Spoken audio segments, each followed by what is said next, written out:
রমজান মাস কোন দিক দিয়ে আসে, কোন দিক দিয়ে চলে যায়, কোনো হিসাব আমার আপনার নাই।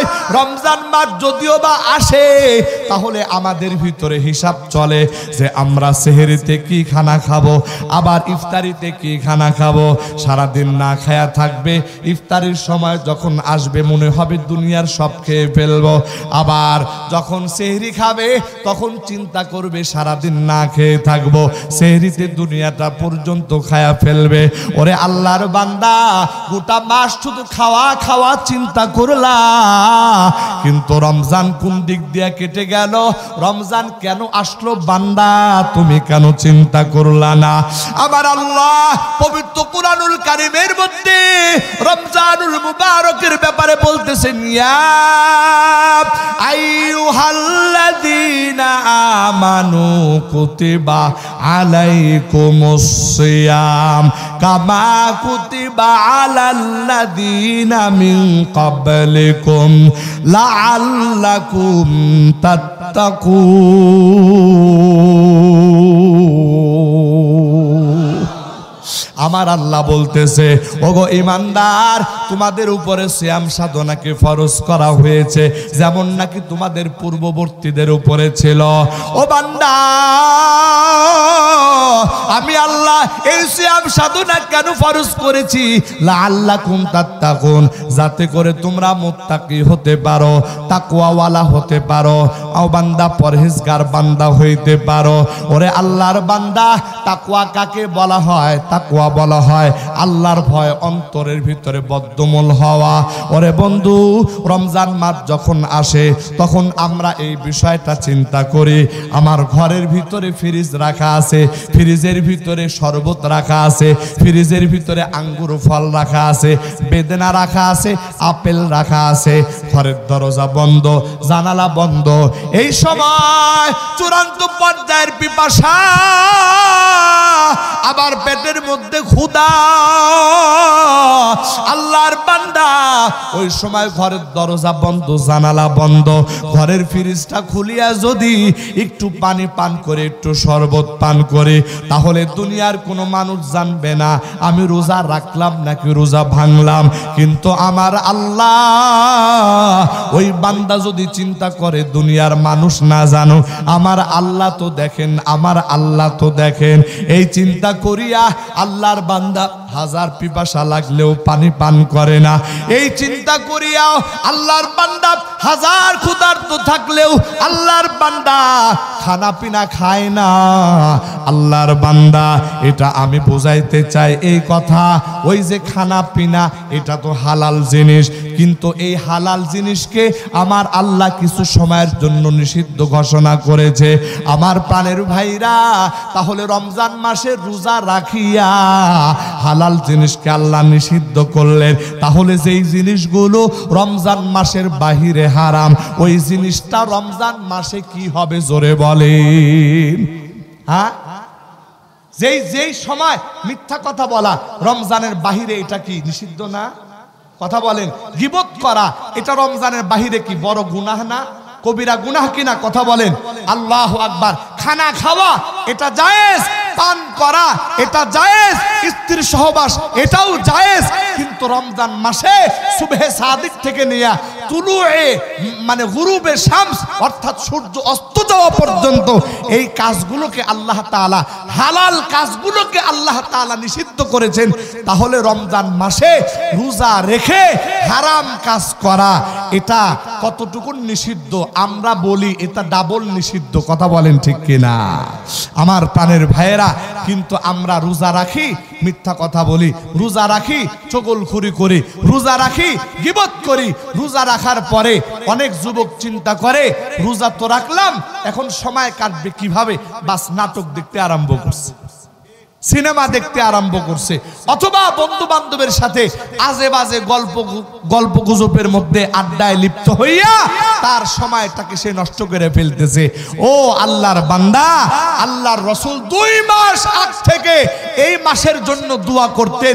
এই জন্য না যে তুমি এই রমজান মাস পাইয়া যা খুশি তাই করবা, এই জন্য না, বরং রমজানের প্রতিটা মুহূর্ত তোমার কাছে বড় দামি, রমজানের রাতের প্রতিটা মুহূর্ত তোমার কাছে দামি, রমজান মাসের দিনের প্রতিটা মুহূর্ত তোমার কাছে দামি। একটু আওয়াজ দিবেন, কথা ঠিক কিনা? আজকে আমাদের ভিতরে সব আছে, কিন্তু এই জিনিসটার বড় অভাব। আজকে আমরা দুনিয়ার সব কিছু আলেমদের কাছে জানতে চাই, কিন্তু হুজুর আমল কি, কোন আমলটা করলে আমার এতটুকুন ফায়দা হবে, কি কি আমল করলে আমি নাজাত পাবো, কোন আমল করলে আল্লাহ পাকের কাছে আমি প্রিয় বান্দা হতে পারবো, কোন আমলের দ্বারা হুজুর আমার জীবনে আল্লাহ তাআলা সফলতা দান করবেন, এই বিষয়গুলোর চিন্তা ভাবনা আমরা বড় কম করি। কথা বলেন না কেন? এই বিষয়গুলির আলোচনাও আমরা কম করি, আর এই বিষয়গুলো নিয়ে আমরা চিন্তা ভাবনাও কম করি। আমার প্রাণের ভাইয়েরা, এটাই হলো আমাদের ভিতরে আর সাহাবা আজমাইনদের ভিতরে তফাৎ। সাহাবা আজমাইনরা আমল তো করতেনই, উপরন্তু রাসূলুল্লাহর দরবারে এসে প্রশ্ন করতেন, আইয়ুল আমালি আহাব্বু ইলাল্লাহ, ওগো আল্লাহর রাসূল, কোন আমলটা করব যেই আমলটা করলে আল্লাহ তাআলার দরবারে প্রিয় হওয়া যাবে? সুবহানাল্লাহ। আল্লাহর রাসূল সাল্লাল্লাহু আলাইহি ওয়াসাল্লাম তিনি তো মানবতার ফেরিওয়ালা, মানবতার সুবিধা অসুবিধাগুলো বুঝে বুঝে তিনি এক একজনকে এক এক রকমের আমলের কথা বলে দিতেন। সুবহানাল্লাহ। কারণ উনি ছিলেন এইরকম ভাবে, মানে ডাক্তার বুঝেন, ডাক্তার ওনারা কিন্তু রোগ অনুযায়ী ঔষধ দিয়ে থাকেন। আর আমাদের রাসূল সাল্লাল্লাহু আলাইহি ওয়াসাল্লাম উনি ছিলেন আমাদের রুহানি ডাক্তার। রুহানি ডাক্তার মানে আপনার কলবের ভিতরে, আমার কলবের ভিতরে কি কি রোগ আছে না আছে, এই রোগ অনুপাতে উনি চিকিৎসা দিতেন। নবীর সাহাবীরা প্রশ্ন করতেন, আইয়ুল আমালি আহাব্বু ইলাল্লাহ, ওগো আল্লাহর নবী, এমন কোন আমলের কথা বলে দেন যে আমল করলে আল্লাহর নৈকট্যশীল বান্দা হওয়া যায়। বন্ধুরা আমার, এই প্রশ্ন যখন পয়গম্বরে আরবি সাল্লাল্লাহু আলাইহি ওয়াসাল্লামকে করা হতো, তখন নবীজি দেখতেন এই সাহাবীর ভিতরে দান সদকার ব্যাপারে মোটামুটি আকর্ষণ আছে, এই সাহাবীর ভিতরে মোটামুটি এই রকম মা বাবার খেদমতের প্রতি তার যথেষ্ট আগ্রহ আছে, জিহাদের প্রতি যথেষ্ট তৎপরতা আছে, কিন্তু সময় মতো নামাজ পড়ার গুরুত্বের অভাব। আল্লাহর নবী তখন ওই সাহাবীকে লক্ষ্য করে বলতেন, আসসালাতু আলা ওয়াক্তিহা, ও আমার সাহাবী, সময় মতো 5 ওয়াক্ত নামাজ আদায় করো, এটাই তোমার জন্য আমল। ওই আমল, যে আমল তুমি বললা, যে আমলের কথা বললে, যে আমল করলে আল্লাহ তোমার প্রতি রাজি আর সন্তুষ্ট হয়ে যাবে, ও আমার সাহাবী, তুমি আজ থেকে দৈনন্দিন 5 ওয়াক্ত নামাজ ওয়াক্ত পার হওয়ার পরে নয়, বরং ওয়াক্তের ভিতরে 5 ওয়াক্ত নামাজ তুমি আদায় করবা। একটু আওয়াজ দিয়া জোরে জোরে বলেন সুবহানাল্লাহ। প্রাণের ভাইরা আমার, বন্ধুরা আমার, এরপরে আরেকজন আসতেন, আইয়ুল আমালি আহাব্বু ইলাল্লাহ, ও পয়গম্বর, এমন কোন আমলের কথা বলে দেন যে আমলের মাধ্যমে মহান আল্লাহ তাআলার কাছে প্রিয় বান্দা হওয়া যায়। ওরে বন্ধু, আমার নবী দেখতেন এই সাহাবীর ভিতরে ওয়াক্তমতো নামাজ আদায় করার বিষয় আমল ঠিক আছে, এই সাহাবী যুদ্ধের ময়দানে যাওয়ার বিষয়টা ঠিক আছে, কিন্তু সাহাবীর ভিতরে মা বাবার খেদমতের বিষয় কিছু কমে আছে।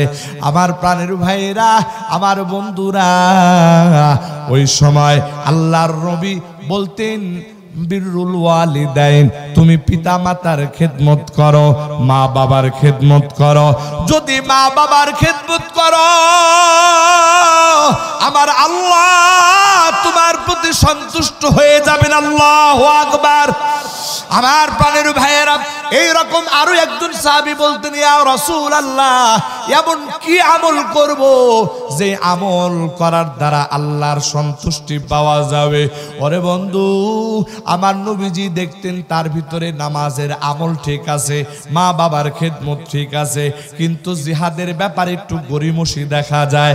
আল্লাহর নবী বলতেন, আল জিহাদু ফি সাবিলিল্লাহ, তুমি আল্লাহর রাস্তায় জিহাদ করবা। ওরে বান্দা, তোমার নামাজ ঠিক আছে, মা বাবার খেদমত ঠিক আছে, তোমার দান সদকা ঠিক আছে, অন্যান্য কাজ ঠিক আছে, তুমি এবার শুধু জিহাদের প্রতি মনোযোগী বাড়াও, জিহাদের প্রতি তুমি একটু মনোযোগী হও। আমার প্রাণের ভাইয়েরা, আল্লাহর নবী বলেন, এই আমলটুকুন করতে পারলে আমার আল্লাহ রব্বুল আলামিন তোমাকে প্রিয় বান্দাদের অন্তর্ভুক্ত করে নেবেন। একটু আওয়াজ দিয়া জোরে জোরে বলেন সুবহানাল্লাহ। প্রাণের ভাইরা, আমার বন্ধুরা, আমার এই জায়গার ভিতরে ও গাজীপুর এলাকার মুসলমান, ও শফিপুর বাজারের এলাকার মুসলমান, আমি আপনাদের উদ্দেশ্যে বলতে চাই, আমি তো কলবের ডাক্তার না, আপনার ভিতরে কি অসুবিধা আছে না আছে এটা জানি না। ওরে বন্ধু, কিন্তু উলামায়ে কেরাম কোরআন থেকে যেই কথাগুলো বলেন, এই কথাগুলো আমার আপনার জন্য আমল করা জরুরি। ওরে বন্ধু, এই যে এখন রজব মাস শেষ, আজকে 29 তারিখ, কথা বলেন ঠিক কিনা?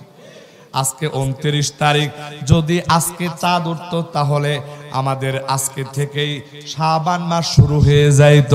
আমার প্রাণের ভাইরা, এই যে সামনে আসতেছে শাবান মাস, শাবান মাসের পরে যে মাসটা আসতেছে, এই মাসের নাম হলো রমাদান। এই মাসের নাম কি? রমজান মাস। প্রাণের ভাইরা, আমার বন্ধুরা, আমার একটু গভীর মনোযোগ দিয়ে খেয়াল করে শুনুন। এই রমাদান এমন একটা মাস, যেই মাস আসার 2 মাস আগ থেকে পয়গম্বরে আরবি সাল্লাল্লাহু আলাইহি ওয়াসাল্লাম আল্লাহর দরবারে দোয়া করতেন, আল্লাহুম্মা বারিক লানা ফি রজব ওয়া শাবান ওয়া বাল্লিগনা রমাদান। ওগো আল্লাহ, রজব আর শাবান মাসের বরকত তুমি দান করো, আর রমজান পর্যন্ত আমাকে তুমি পৌঁছায়া দাও, আমাদেরকে পৌঁছায়া দাও, মানে রমজান পর্যন্ত হায়াতকে লম্বা করে দাও। আমার প্রাণের ভাইরা, আমার বন্ধুরা, আমার নবীজি সাল্লাল্লাহু আলাইহি ওয়াসাল্লাম বছরে এই দোয়া আর কোন সময় করতেন না। যখন রমজান মাস আসার 2 মাস আগে আসতো, রমজান মাস আসবে আর মাত্র 2 মাস বাকি, ওরে বন্ধু, ওই 2 মাস সময় বাকি থাকতে আমার নবীজি এই দোয়া পড়তেন। তার অর্থ হইল, আল্লাহ মুহররম মাস যেহেতু হায়াত দান করেছেন, সফর মাস যেহেতু হায়াত দান করেছেন, আল্লাহ রবিউল আউয়াল মাস, রবিউল সানি মাসে হায়াত দান করেছেন, আয় আল্লাহ রবিউল আউয়াল রবিউল সানি মাস যেহেতু হায়াত দান করেছেন, মুহররম মাস যেহেতু হায়াত দান করেছেন, সফর মাস যেহেতু হায়াত দান করেছেন, ওগো আল্লাহ এখন রজব শাবান মাস, আল্লাহ এই 2 মাসেও হায়াত দিয়া আমাকে রমজান পর্যন্ত পৌঁছায় দেন। কেন রে ভাই? 2 মাস আগ থেকে রমজান পাওয়ার জন্য কেন দোয়া করতে হবে? আমার প্রাণের ভাইরা, এই রমজান মাস হলো আউয়ালুহু রাহমাতুন ওয়া মাগফিরাত ওয়া আওসাতুহু মাগফিরাতুন ওয়া আখিরুহু ইতকুম মিনান নার। আমার প্রাণের ভাইরা, এই মাস এমন একটা মাস, যেই মাসের প্রথম দশক হলো রহমতের মাস, রহমতের অংশ। এর পরের দশকের নাম মাগফিরাত, এর পরের দশকের নাম জাহান্নাম থেকে মুক্তি। ওরে বন্ধু, এই যে একটা মাসকে আমার আল্লাহ তিনটা ভাগে ভাগ করেছে। আমার আল্লাহ এই মাসের ভিতরে যদি কোনো একজন বান্দা একটা ফরজ ইবাদত করে, তাহলে তার আমল নামায় 70টা ফরজের সমান সওয়াব আমার আল্লাহ লিখে দেন। আল্লাহু আকবার, আল্লাহু আকবার। যদি এই মাসের ভিতরে কোনো একজন বান্দা একটা নফল আমল করে রে ভাই, তাহলে ওই বান্দার আমল নামায়, একটা নফলের আমল নামায় আমার আল্লাহ একটা ফরজের সমতুল্য সওয়াব দান করেন। ওগো বন্ধু, একটু গভীর মনোযোগ দিয়ে কথাগুলো একটু শোনার চেষ্টা করুন। অথচ সারা জীবন ভর যদি আপনি নফল আমল করেন, কিন্তু একটা ফরজের সমতুল্য সওয়াব হবে না। কিন্তু রমজান এমন দামি মাস, এই দামি মাসের ভিতরে আল্লাহর কোন বান্দা যদি একটা নফল আমল করে, ওই নফল আমলের সওয়াব আমার আল্লাহ বাড়াইতে বাড়াইতে একটা ফরজের সমতুল্য সওয়াব করে দেন। জোরে জোরে আওয়াজ দিয়ে বলেন সুবহানাল্লাহ। আমার প্রাণের ভাইয়েরা, আমার বন্ধুরা, এই মাস এত দামি মাস, যেই মাসের জন্য পয়গম্বর আরবি সাল্লাল্লাহু আলাইহি ওয়াসাল্লাম 2 মাস আগ থেকে আমার আল্লাহর কাছে দোয়া করতেন। শুধু তাই নয়, এই দুনিয়াতে আমরা কত কিছু নিয়ে গৌরব করি, বাড়ি নিয়ে গৌরব করি, ব্যবসা প্রতিষ্ঠান নিয়ে গৌরব করি, এরপরে সন্তানাদি নিয়ে গৌরব করি। আমার প্রাণের ভাইয়েরা, আগের জামানায় যারা আল্লাহওয়ালা ছিল, যারা আল্লাহওয়ালা ছিল, বুজুর্গ বান্দা ছিল, তারা কিন্তু বাড়ি নিয়ে গৌরব করতেন না, তারা কিন্তু জায়গা জমি নিয়ে গৌরব করতেন না, দুনিয়ার সহায় সম্পদ নিয়ে কখনো গৌরব করতেন না, বরং একে অন্যের উপরে গৌরব করতেন। ও ভাই, তুমি জীবনে কয়টা রমজান পাইছো? আল্লাহু আকবার বলেন। যেমন মনে করেন কোন আল্লাহর বান্দা জীবনে 20টা রমজান পেয়েছে, তাহলে ওই আল্লাহর বান্দা যিনি 22টা রমজান পেয়েছেন, ওই আল্লাহর বান্দা আল্লাহর কাছে শুকরিয়া আদায় করে বলতো, ওগো আল্লাহ, আপনার কত দয়া, আপনি আমারে 22টা রমজান দান করেছেন। আমার প্রাণের ভাইরা, এই রমজান এর অধিক হওয়া অথবা কম হওয়া, এটাই ছিল তাদের বুজুর্গি। তার মানে হলো একটা রমজান তাদের জীবনে যখন আসতো রে ভাই, তারা ওই রমজানকে এত সুন্দরভাবে আমল করিয়া করিয়া কাটাইতো। ওই একটা রমজান যার বেশি হইতো, ওই আল্লাহর বান্দা এক রমজান বেশি বুজুর্গ হইতেন। আমার প্রাণের ভাইরা, এই কথা বলার দ্বারা আমার আপনার উদ্দেশ্য কি? এই কথা আমি কেন আপনাদেরকে শোনাতে চাই? এই জন্য শোনাইতে চাই, আমার জীবনে কয়টা রমজান গেল কোনোদিন হিসাব করি নাই। আপনার জীবনে কয়টা রমজান গেল কোনোদিন হিসাব করে নাই। আমার প্রাণের ভাইয়েরা, রমজান মাস কোন দিক দিয়ে আসে, কোন দিক দিয়ে চলে যায়, কোনো হিসাব আমার আপনার নাই। রমজান মাস যদিও বা আসে, তাহলে আমাদের ভিতরে হিসাব চলে যে আমরা সেহরিতে কি খানা খাবো, আবার ইফতারিতে কি খানা খাবো। সারাদিন না খায়া থাকবে, ইফতারির সময় যখন আসবে মনে হবে দুনিয়ার সব খেয়ে ফেলবো। আবার যখন সেহরি খাবে, তখন চিন্তা করবে সারাদিন না খেয়ে থাকবো, সেহরিতে দুনিয়াটা পর্যন্ত খায়া ফেলবে। ওরে আল্লাহর বান্দা, গোটা মাস শুধু খাওয়া খাওয়া চিন্তা করলা, কিন্তু রমজান কোন দিক দিয়ে কেটে গেল, রমজান কেন আসলো বান্দা, তুমি কেন চিন্তা করলা না?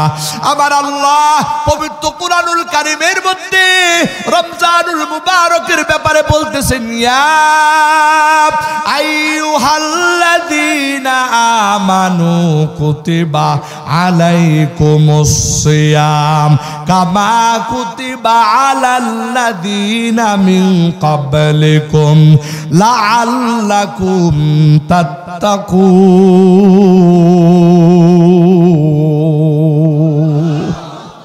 আমার আল্লাহ বলতেছে, ওগো ঈমানদার, তোমাদের উপরে সিয়াম সাধনাকে ফরজ করা হয়েছে যেমন নাকি তোমাদের পূর্ববর্তীদের উপরে ছিল। ও বান্দা, আমি আল্লাহ এই সিয়াম সাধনা কেন ফরজ করেছি? লাআল্লাকুম তাত্তাকুন, যাতে করে তোমরা মুত্তাকি হতে পারো, তাকওয়াওয়ালা হতে পারো, ও বান্দা পরহেজগার বান্দা হইতে পারো। ওরে আল্লাহর বান্দা, তাকওয়া কাকে বলা হয়? তাকওয়া বলা হয় আল্লাহর ভয় অন্তরের ভিতরে বদ্ধমূল হওয়া। ওরে বন্ধু, রমজান মাস যখন আসে তখন আমরা এই বিষয়টা চিন্তা করি। আমার ঘরের ভিতরে ফ্রিজ রাখা আছে, ফ্রিজের ভিতরে শরবত রাখা আছে, ফ্রিজের ভিতরে আঙ্গুর ফল রাখা আছে, বেদানা রাখা আছে, আপেল রাখা আছে, ঘরের দরজা বন্ধ, জানালা বন্ধ। এই সময় চূড়ান্ত পর্যায়ের পিপাসা, আবার পেটের মধ্যে ক্ষুধা। আল্লাহর বান্দা, ওই সময় ঘরের দরজা বন্ধ, জানালা বন্ধ, ঘরের ফ্রিজটা খুলিয়া যদি একটু পানি পান করে, একটু শরবত পান করে, তাহলে দুনিয়ার কোনো মানুষ জানবে না আমি রোজা রাখলাম নাকি রোজা ভাঙলাম। কিন্তু আমার আল্লাহ, ওই বান্দা যদি চিন্তা করে দুনিয়ার মানুষ না জানো, আমার আল্লাহ তো দেখেন, আমার আল্লাহ তো দেখেন। এই চিন্তা করিয়া আল্লাহর বান্দা হাজার পিপাসা লাগলেও পানি পান করে না। এই চিন্তা করিয়া আল্লাহর বান্দা হাজার ক্ষুধার্ত থাকলেও আল্লাহর বান্দা খানা পিনা খায় না। আল্লাহর বান্দা, এটা আমি বোঝাইতে চাই এই কথা, ওই যে খানা পিনা এটা তো হালাল জিনিস, কিন্তু এই হালাল জিনিসকে আমার আল্লাহ কিছু সময়ের জন্য নিষিদ্ধ ঘোষণা করেছে। আমার প্রাণের ভাইরা, তাহলে রমজান মাসে রোজা রাখিয়া হালাল জিনিসকে আল্লাহ নিষিদ্ধ করলেন, তাহলে যেই জিনিসগুলো রমজান মাসের বাহিরে হারাম, ওই জিনিসটা রমজান মাসে কি হবে জোরে বলেন? হ্যাঁ, যেই সময় মিথ্যা কথা বলা রমজানের বাহিরে, এটা কি নিষিদ্ধ না? কথা বলেন। গীবত করা এটা রমজানের বাহিরে কি বড় গুনাহ না? কবিরা গুনাহ কিনা? কথা বলেন। আল্লাহু আকবার। খানা খাওয়া এটা জায়েজ, পান করা এটা জায়েজ, স্ত্রীর সহবাস এটাও জায়েজ, কিন্তু রমজান মাসে সুবহে সাদিক থেকে নিয়ে তুলুয়ে মানে গুরুবে শামস অর্থাৎ সূর্য অস্ত যাওয়া পর্যন্ত এই কাজগুলোকে আল্লাহ তাআলা, হালাল কাজগুলোকে আল্লাহ তাআলা নিষিদ্ধ করেছেন। তাহলে রমজান মাসে রোজা রেখে হারাম কাজ করা এটা কতটুকু নিষিদ্ধ? আমরা বলি এটা ডাবল নিষিদ্ধ। কথা বলেন ঠিক কিনা আমার প্রাণের ভাইয়েরা? কিন্তু আমরা রোজা রাখি, মিথ্যা কথা বলি, রোজা রাখি, চগলখুরি করি, রোজা রাখি, গীবত করি।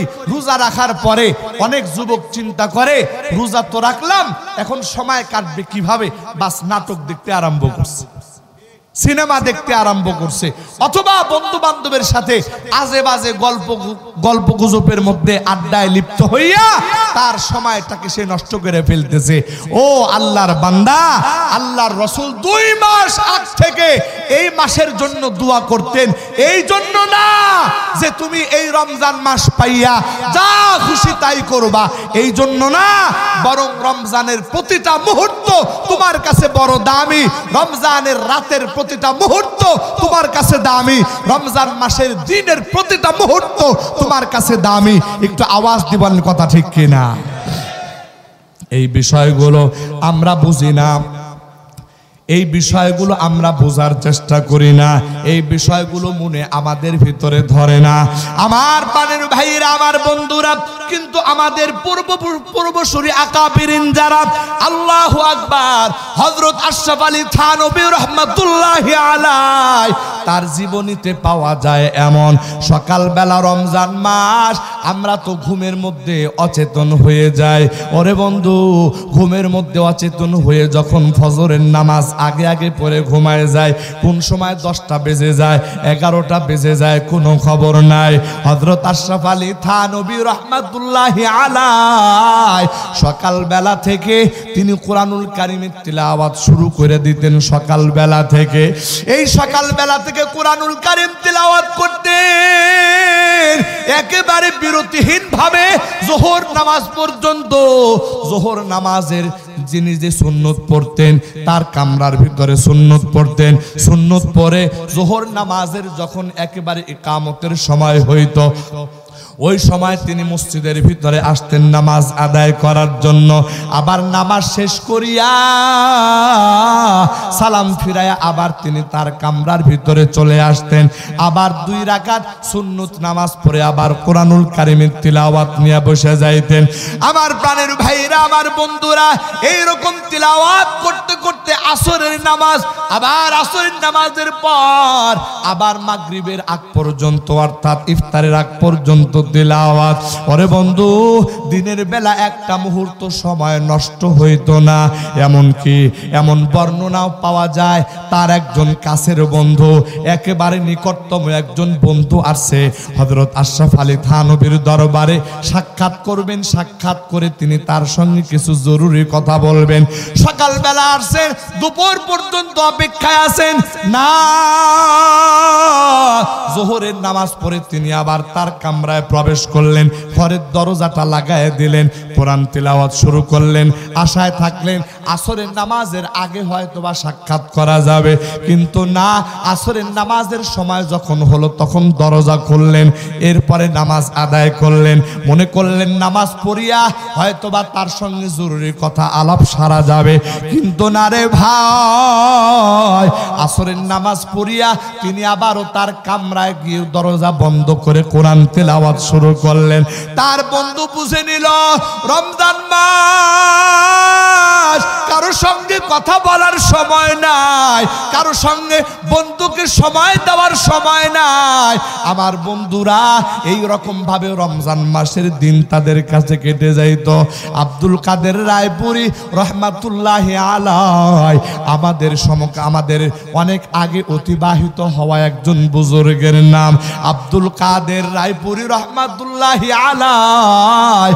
যখন রমজান মাসের 29শে শাবান যখন শুরু হয়ে যাইত, 29শে শাবান এই রাত্রে বেলায় তিনি তার সমস্ত শুভাকাঙ্ক্ষী সমস্ত বন্ধুদেরকে কাছে ডাকতেন। ডাকার পরে বলতেন, ও আমার শুভাকাঙ্ক্ষী ভাইরা, ও আমার বন্ধুরা, রমজান চলে আসছে, আপনাদের থেকে বিদায় নিতেছি। আল্লাহ যদি বাঁচায়া রাখে তাহলে রমজানের পরে আবার দেখা হবে, আর যদি মরে যায় আমার জন্য দোয়া করবেন, আল্লাহ যেন আমার মতো পাপীরে মাফ করে দেয়। আল্লাহু আকবার। প্রাণের ভাইয়েরা, আমার বন্ধুরা, আমার এতটুকুনি যথেষ্ট নয়। দেশের বিভিন্ন জায়গা থেকে মানুষ তার কাছে চিঠি লিখতেন, বড় হুজুর, বিভিন্ন বিষয়ের ফতোয়া জানতে চাইতেন। আব্দুল কাদের রায়পুরী রহমাতুল্লাহি আলাইহি তার জীবনের অভ্যাস ছিল, যখন 29 তারিখ চলে আসতো শাবান, একটু দিলে ভালো হয়, 29 তারিখ শাবান মাস যখন চলে আসতো, আব্দুল কাদের রায়পুরী রহমাতুল্লাহি আলাইহি তিনি তার খাদেমকে ডাকতেন। ডাকার পরে বলতেন, খাদেম শোনো, এরকম একটা ব্যাগ দিতেন, থলে দিতেন, এই যে সারা দেশ থেকে যত চিঠি আসবে চিঠিগুলো থলের ভিতরে রেখে দেবা। রমজান মাস যখন পার হয়ে যাবে, আল্লাহ যদি বাঁচায় রাখে এই চিঠিগুলো দিবা, আমি তার জবাব দিয়ে দেব। আর যদি রমজান মাসের পরে আমি না বাঁচি তাহলে তো এই চিঠিগুলির জবাব আর দেওয়া হবে না, মাযুরাত পেশ করে দিবা। আমার প্রাণের ভাইরা, আমার বন্ধুরা, রমজান তো তাদের জীবনেও আসছে, আমাদের জীবনেও আসে। আমাদের জীবনে রমজান মাস আসলে মার্কেটিং এর দায়িত্ব বেড়ে যায়, আমাদের জীবনে রমজান মাস আসলে দুনিয়ার কত দায়িত্ব বেড়ে যায়। কিন্তু আল্লাহওয়ালা বুজুর্গ বান্দারা যারা রমজান মাস আসতো, রমজান মাস আসলে তারা তাদের জীবনটাকে কত সুন্দর করে রমজানের জন্য ফ্রি করে নিত। আমার প্রাণের ভাইরা, আমার বন্ধুরা, এই দুনিয়ার বিখ্যাত ইমামে আজম আবু হানিফা রহমাতুল্লাহি আলাইহি, আল্লাহু আকবার, উনার আর মামুলাতের ভিতরে পাওয়া যায়। ইমামে আজম আবু হানিফা রাহমাতুল্লাহি আলাইহি প্রত্যেক রমজান মাসের 30 দিন, এই 30 দিনে প্রতিদিনে একটা করে একবার করে কুরআনুল কারীমের খতম তিলাওয়াত করতেন। 30 দিনে 30 খতম। আবার রাতের বেলা যে 30টা রাত আসতো, এই 30টা রাতে তিনি 30টা কুরআনুল কারীমের খতম পড়তেন। আবার রমজান মাসে তারাবির নামাজ পড়তে গো ভাই, রমজান মাসের তারাবির নামাজ, ওই তারাবির নামাজের ভিতরেও প্রতি রাকাতে প্রতি নামাজের প্রতিদিন নামাজের ভিতরে এক পারা করে কুরআনুল কারীম তিলাওয়াত করতেন। এই রকম ভাবে 30 দিন পার হয়ে যাওয়ার পর দেখা যায় তো ইমামে আজম আবু হানিফা রাহমাতুল্লাহি আলাইহি রমজানুল মুবারকের ভিতরে কুরআনুল কারীম 61 বার খতম দিতেন। একটু আওয়াজ দিয়া জোরে জোরে বলেন সুবহানাল্লাহ। আমার প্রাণের ভাইয়েরা, আমার বন্ধুরা, কিন্তু রমজান মাস আসে আমরা তো কোরআন ধরতেও পারি না। বলবেন হুজুর কোরআন কেমন করে ধরব, আমি তো কোরআন পড়তেই জানি না। ও মুসলমান, আজকে আমরা কেমন মুসলমান?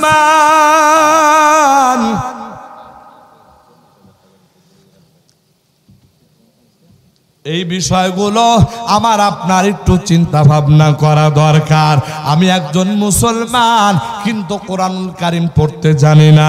এমন মুসলমান আছে সমাজে 10 বছর ধরে নামাজ পড়ে, শুধুমাত্র নামাজ পড়ার জন্য। যেই 4টা সূরা জানা দরকার, এই 4টা সূরাও এমন মুসলমান আছে তারা সুন্দরভাবে পড়তে জানে না। আবার এমন মুসলমান আছে এত বছর ধরে নামাজ পরে এখন পর্যন্ত সূরা ফাতিহা ঠিক মতো জানা নাই। একটু আওয়াজ দিয়া জোরে জোরে বলেন কথা ঠিক কিনা? মনে একটু কষ্ট পাইলেন মনে হয় যে হুজুর আমাদের বিপক্ষে কথা বলতেছে। না রে বন্ধু, আমি আপনার বিপক্ষে কথা বলতে চাই না। কেন আপনার বিরুদ্ধে আমি কথা বলবো? আপনার সাথে তো আমার বাপ দাদার জন্মে কোনো শত্রুতা নাই। কিন্তু টেকনাফ থেকে তেতুলিয়া পর্যন্ত গোটা বাংলাদেশ সফর করি। আমার বন্ধুরা, মুসলমানদের কিছু হালত জানা আছে। আল্লাহর বান্দা যেই কালিমা পড়ে মুসলমানিত্ব হওয়া যায়, ওই কালিমা পর্যন্ত মুসলমান এমন অনেক আছে যারা জানে না। আমার বন্ধুরা, শতকরা 100 জনের ভিতরে 90 থেকে 95 জন মুসলমান নিজের ফরজ নামাজটুকুন পড়বে। এই ফরজ নামাজটুকুন পড়ার জন্য বিশুদ্ধভাবে 4টা সূরা জানা থাকা দরকার। এই 4টা সূরা পর্যন্ত জানা নাই। আল্লাহর বান্দা, আমি যে পবিত্র কুরআনুল কারীমের যে আয়াত তিলাওয়াত করেছি, আমার আল্লাহ বলেন আল্লাযী খালাকাল মাউতা ওয়াল হায়াতা লিয়াবলুয়াকুম আইয়ুকুম আহসানু আমালা ওয়া হুয়াল আজিজুল গফুর।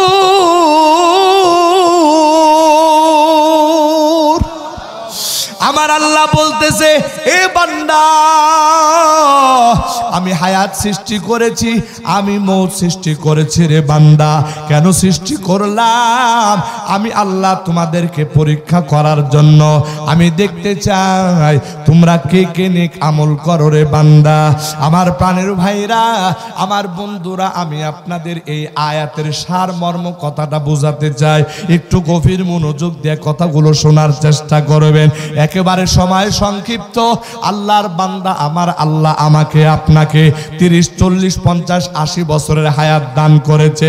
এই হায়াত শেষ হয়ে যাওয়ার পর আমরা সবাই কবর জগতে চলে যাব। সেখান থেকে আল্লাহর আদালতে যাওয়া লাগবে। আমার আল্লাহর আদালতে যেদিন হাজির হব, ওরে আল্লাহর বান্দা, আমার আল্লাহ সর্বপ্রথম প্রশ্ন করবে আন উমরিহি ফিমা আফনা। ওরে বান্দা, আমি আল্লাহ তোমারে 30, 40, 50, 80 বছর, 100 বছর হায়াত দান করলাম। ও বান্দা, আর একেবারে সর্বপ্রথম প্রশ্ন হবে এটা, এই যে হায়াত দান করলাম, এই হায়াতে জিন্দেগি বান্দা তুমি কোন কাজে লাগাইছো? আও বান্দা, আমি আল্লাহর কাছে তোমার ওই হায়াতে জিন্দেগির সময়ের হিসাব দিয়ে যাও। আমার বন্ধুরা, ও শফিপুর বাজার এলাকার মুসলমান, এই প্রশ্নের জবাব দেওয়ার জন্য আমি আর আপনি কতটুকুন প্রস্তুত আছি রে ভাই?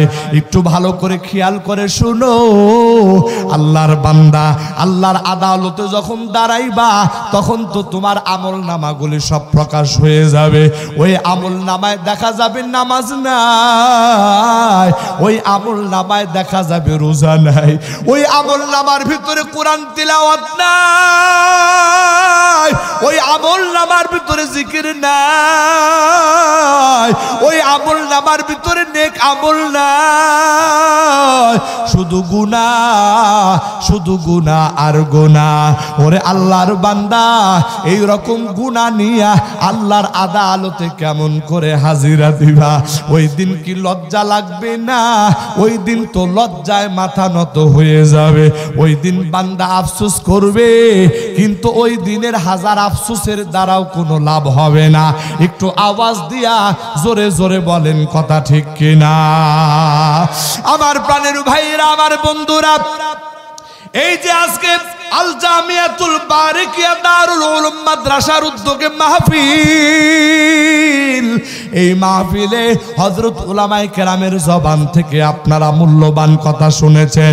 এই কথা শোনার পরে যদি দিলটা একটু নরম হয়ে যায়, একটাবার চিন্তা করেন এই গুনার পাহাড় নিয়ে আল্লাহর আদালতে কেমন করে দাঁড়াইবে। আমার প্রাণের ভাইরা, আমার বন্ধুরা, এই রকম গুনাহ গুনাহ গুনাহ গুনাহ নিয়া আল্লাহর আদালতে যখন দাঁড়াইব, যদি আমার আল্লাহ একটা গুনার জন্য আমাকে আপনাকে পাকড়াও করে, যদি এই আযাব দিতে শুরু করে রে ভাই, ওই গুনাহের আযাব বরদাস্ত করার মতো কোনো ক্ষমতা আমার আপনার নাই। যদি কোনো আল্লাহর বান্দা বলে হুজুর ওই গুনাহের আযাব বরদাস্ত করার ক্ষমতা আমার আছে, ওই বান্দার ব্যাপারে আমার কোনো কথা নাই। আমার ওয়াজ নসিহত ওই ব্যক্তির জন্য নয়। যদি কোনো ব্যক্তি বলে হুজুর সত্যি সত্যি আল্লাহর আদালতে জাহান্নামের যেই আযাব হবে ওই আযাব বরদাস্ত করার ক্ষমতা আমার নাই, এই কথা যদি কোনো আল্লাহর বান্দা বলে রে ভাই, তাহলে আমি তাদের জন্য বলতেছি, আল্লাহর বান্দা আজকের এই মাহফিল থেকে এই জায়গার ভিতরে বসিয়া মালিকের দরবারে তওবা করে যাব। মালিক গো, জীবন ভর তো শুধু গুনাহ আর গুনাহ করেছি। সকাল হয়েছে গুনাহ দিয়া, সন্ধ্যা হয়েছে গুনাহ দিয়া, আমার জীবনের মাসগুলো কেটেছে গুনাহ দিয়া, আমার জীবনের হায়াতের সময়গুলো কেটেছে গুনাহের মাধ্যমে। ওগো আল্লাহ, একটা গুনার জন্য যদি পাকড়াও করো আমি বান্দা, উপায় নাই, আমার বাঁচার কোনো উপায় নাই। আল্লাহর বান্দা এবার মালিককে ডাক দেয়া বলো, মালিক আমার গুনাহগুলির দিকে না তাকায়া আপনার রহমান, গফফার, সাত্তার এই নামগুলির দিকে তাকায়া জীবনের তামাম গুনাহ খাতাগুলি মাফ করে দাও।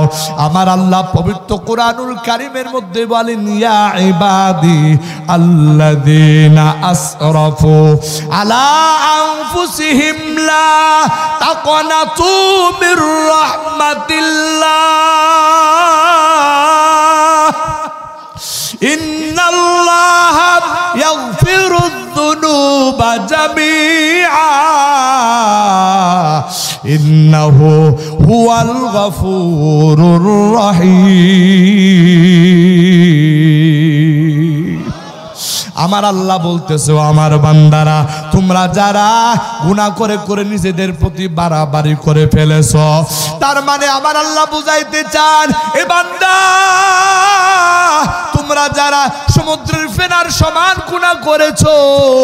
ও বান্দা, তোমরা যারা এই রকম ভাবে উহুদ পাহাড় সমপরিমাণ গুনাহ করেছো, ওরে বান্দা, গুনাহ যতই বেশি হোক না কেন, আমি আল্লাহর রহমত থেকে তোমরা নিরাশ হইও না। আমি আল্লাহর রহমত থেকে নিরাশ হইও না, বরং আমি আল্লাহর রহমতের দিকে তাকায়া যদি তুমি গুনার জন্য অনুতপ্ত হইয়া আমি আল্লাহর দিকে ফিরে আসো রে বান্দা, আমি আল্লাহ কথা দিলাম তোমার জীবনের তামাম গুনাহগুলি মাফ করে দিব। একটু আওয়াজ দিয়ে বলেন সুবহানাল্লাহ। আমার প্রাণের ভাইরা, আমার বন্ধুরা, আমার আল্লাহ কেমন গুনাহ মাফ করনে ওয়ালা, কেমন তওবা কবুল করনে ওয়ালা। আমার প্রাণের ভাইরা, আমার বন্ধুরা, হযরত মুসা আলাইহিস সালাতু ওয়াস সালামের জামানায় আল্লাহর একজন বান্দা এত নাফরমানি করেছে, এত নাফরমানি করেছে যে নাফরমানের কোনো হিসাব নাই। পয়গম্বর মুসা আলাইহিস সালাতু ওয়াস সালাম ও তার দেশের ভিতরে বৃষ্টি হয় না, অনাবৃষ্টির কারণে জমিনগুলো ফেটে চৌচির হয়ে গেছে। গোটা দেশের ভিতরে যত প্রাণী আছে রে ভাই, এই প্রাণীগুলো পানির অভাবে মারা যাইতেছে। মানুষের জীবন ছটফট ছটফট করতেছে। এই রকম ভয়ঙ্কর পরিস্থিতি যখন হয়ে গেছে, আমার প্রাণের ভাইরা, আমার পয়গম্বর মুসা আলাইহিস সালাতু ওয়াস সালাম আল্লাহর দরবারে বলে, আল্লাহ বৃষ্টি দাও, গোটা দেশ তো একেবারে মরুভূমি হয়ে গেল, গোটা দেশের মানুষ মারা যাইতেছে, আল্লাহ পশু পাখিগুলো মারা যাইতেছে, দেশের ভিতরে বৃষ্টির ব্যবস্থা করে দাও। আমার প্রাণের ভাইরা, আমার বন্ধুরা, আমার আল্লাহ ডাক দেয়া বলে, ও মুসা পয়গম্বর, এইভাবে হবে না। তোমার দেশের তোমার যত উম্মত আছে সবাইরে একত্রিত করে ময়দানে আসো, আমি আল্লাহর কাছে দোয়া করো, আমি আল্লাহ দোয়া কবুল করে নিব। পয়গম্বর মুসা ঘোষণা দিয়া সমস্ত উম্মতদেরকে এক ময়দানে হাজির করলেন, আল্লাহর কাছে বৃষ্টির জন্য দোয়া করলেন। আমার আল্লাহ বলল, ও পয়গম্বর মুসা, এই জমিনের ভিতরে এমন একজন পাপিষ্ঠ আছে যে কিনা 40 বছরের ভিতরে একটা বারের জন্য আমি আল্লাহরে আল্লাহ বলে ডাক দেয় নাই। 40 বছরের ভিতরে এই বান্দা জীবনে কোনোদিন আমি আল্লাহকে আল্লাহ বলে ডাক দেয় নাই। শুধু তাই নয়, 40 বছরের ভিতরে এই বান্দা জীবনে একটা নেক আমলও করে নাই। ও পয়গম্বর মুসা, যদি ওই বান্দা ময়দানে থাকে, আমি আল্লাহ বলে দিলাম দোয়া কবুল হবে না।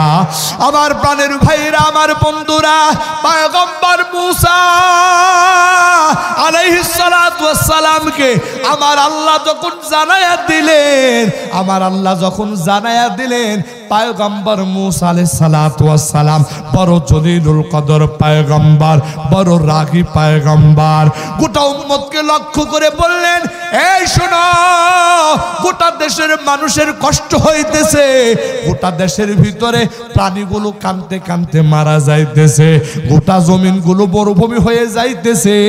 এমন সময় বৃষ্টি দরকার, কিন্তু একজনের কারণে বৃষ্টি হয় না। ওই ব্যক্তি 40 বছর পর্যন্ত আল্লাহর গোলামি করে না, আমার আল্লাহরে আল্লাহ বলে ডাক দেয় না।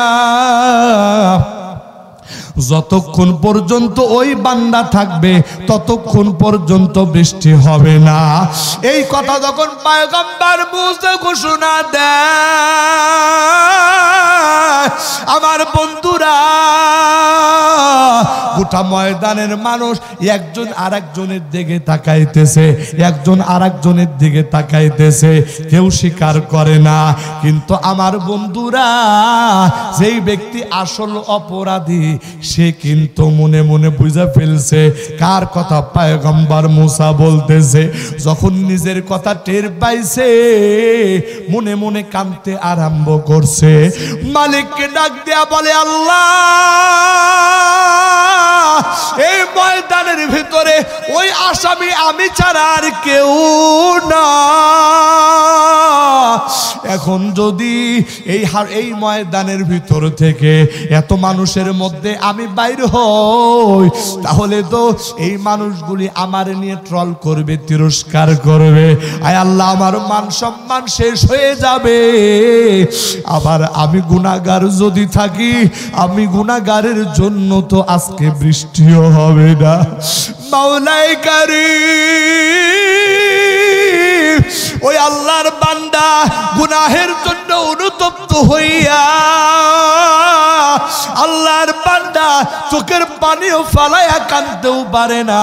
কারণ যদি কেউ ধরে ফেলে, আল্লাহর বান্দা মনে মনে গুনাহের জন্য অনুতপ্ত হইয়া মালিককে ডাক দিয়া বলে, মালিক আজকের এই বিপদ থেকে তুমি বাঁচাইয়া দাও।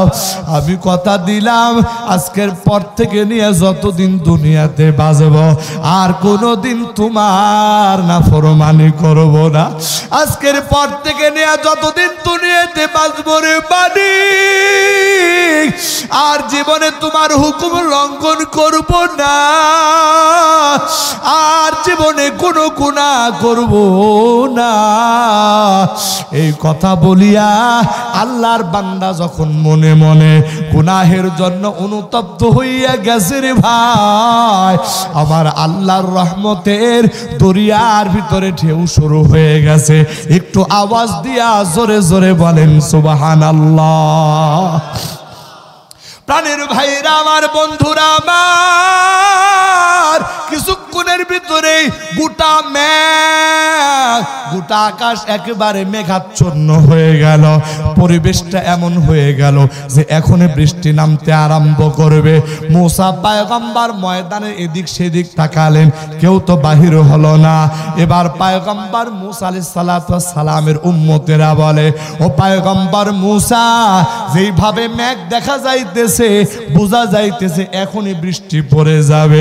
পয়গম্বর তুমি না বললা একজন গুনাহগার আছে, এই ব্যক্তি না বাড়াইলে বৃষ্টি হবে না, এখন আবার বৃষ্টি হওয়ার পরিবেশ হইল, ব্যাপারটা কি? কিছুই তো বুঝলাম না। হযরত মুসা আলাইহিস সালাতু ওয়াস সালাম মালিককে ডাক দিয়ে বলে, আল্লাহ তুমি কইলা কি আর হইল কি? একজন বান্দাও তো বাহির হইল না, আবার কেন বৃষ্টি দিবা? এবার আমার আল্লাহ ডাক দিয়া বলে, পয়গম্বর মুসা, এতক্ষণ পর্যন্ত যেই বান্দার জন্য বৃষ্টি বন্ধ ছিল, আমি আল্লাহ ওই বান্দাকে ওসিলা বানায়া এখন আমি আল্লাহ বৃষ্টি দেওয়ার সিদ্ধান্ত গ্রহণ করেছি। একটু আওয়াজ দিয়া জোরে জোরে বলেন সুবহানাল্লাহ। পয়গম্বর মুসা বলে, আল্লাহ বুঝলাম না তো। আমার আল্লাহ বলে, ও পয়গম্বর মুসা, আমার বান্দা লজ্জিত হইয়া গেছে, আমার কাছে তওবা করেছে, মনে মনে গুনাহের জন্য অনুতপ্ত হয়ে গেছে, আমার জন্য আমার কাছে তওবা করেছে। আমি আল্লাহ আমার বান্দার তওবা কবুল করে নিয়েছি। এই তওবা কবুল করার কারণে আমি আল্লাহ জমিনে বৃষ্টি দেওয়ার সিদ্ধান্ত গ্রহণ করেছি। আমার প্রাণের ভাইরা, এই রকম আমরা এই জমিনের মধ্যে যারা বসা আছি, এমন কোন বান্দা নাই যে ব্যক্তি বলতে পারবে, হুজুর আমার জীবনে কোনো গুনাহ নাই, এমন কেউ বলতে পারবে না। আমার ভাইয়েরা, মানুষের হায়াত মৌতের কথা বলা যায় না। চোখ বন্ধ করেছেন, এই চোখের পাতা খোলার আগেই হয়তোবা আমার আপনার জন্য আজরাইলের ডাক চলে আসতে পারে। আমার প্রাণের ভাইরা, দৈনন্দিন দেখেন না দুনিয়াতে কত রকম অ্যাক্সিডেন্ট হইতেছে। গত কিছুদিন আগের একটা অ্যাক্সিডেন্টের স্মৃতি মন থেকে মুছতে পারি না। ওই যে মাওয়ার পদ্মা এক্সপ্রেসওয়েতে একটা দুর্ঘটনা, আল্লাহর বান্দা একটা বাস বাড্ডার এক্সপ্রেসওয়েতে যখন একটা মোটরসাইকেলওয়ালা টোল দিতেছে টোল, তখন পিছন দিক থেকে এমন ভাবে ধাক্কা মেরেছে, আল্লাহর বান্দা ওই ধাক্কা খাইয়া সিটকে দূরে পড়িয়া বেঁচে গেছে। কিন্তু পিছন দিকে তাকায়া দেখে তার 7 বছরের বাচ্চাটা বাসের চাকার তলে পিষ্ট হয়ে গেছে। আল্লাহর বান্দা দেখতেছে বাসের তলে তার প্রিয়তমা স্ত্রীকে টেনে হেঁচড়ে নিয়ে যাইতেছে। ওই আল্লাহর বান্দা যুবক 2 ফোঁটা চোখের পানি ফালায়া দুনিয়ার মানুষের সামনে কান্দে আর বলে, আমার একটা মাত্র সন্তান ছিল, আর কে আমারে বাবা বলে ডাকবে? আমার প্রিয়তমা স্ত্রী দুনিয়া থেকে বিদায় হয়ে গেল। এমন দুইটা প্রিয় মানুষ দুনিয়া থেকে যার চোখের সামনে বিদায় হয়ে যায়। আল্লাহর বান্দা বলো দেখি, ওই আল্লাহর বান্দা দুনিয়াতে আর কেমন কইরা বাঁচে? আমার প্রাণের ভাইরা, এই রকম দুর্ঘটনা আমার আপনার ডানে বামে কত ঘটতেছে, কত দুর্ঘটনা ঘটতেছে। একজন দেখলাম অফিস থেকে বাহির হইয়া হয়তোবা তার মা অথবা তার স্ত্রী ইলিশ মাছ খাইতে পছন্দ করে রে ভাই।